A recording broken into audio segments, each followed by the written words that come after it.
Top of the hour, tracking Tropical Storm Beryl out in the Atlantic. Storm Team 5 Chief Meteorologist Steve Weagle with the new track. Steve. A tiny tropical storm, Michael, but this one is gaining strength. The wind 65 miles an hour, approaching hurricane force, very close to it. And by this time tomorrow night, the official forecast does have a Category 1 hurricane moving through the Atlantic. It's persistent, very small. There's even an eye-like feature embedded in the center of this storm, and you can see clusters, but just bursts of convection all day long. Very persistent convection, an indication that it is sustaining its strength and more than likely gaining a little bit of strength. And there's also a buffer. There's very dry air just ahead of this, but it's keeping a buffer between that. That's a short term, but as we get into the weekend, that is going to diminish and wind shear is going to pick up. The official forecast now has a Category 1 hurricane about this time tomorrow night, briefly, and then weakening again into a tropical storm as it approaches the Caribbean.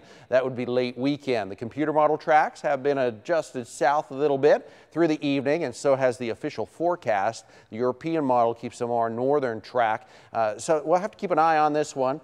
Dry Saharan dust across most of the Atlantic and strong wind shear expected to develop during the weekend. There's also another weather maker that has about a 50-50 chance of developing around Bermuda. No threat to us. We have big showers and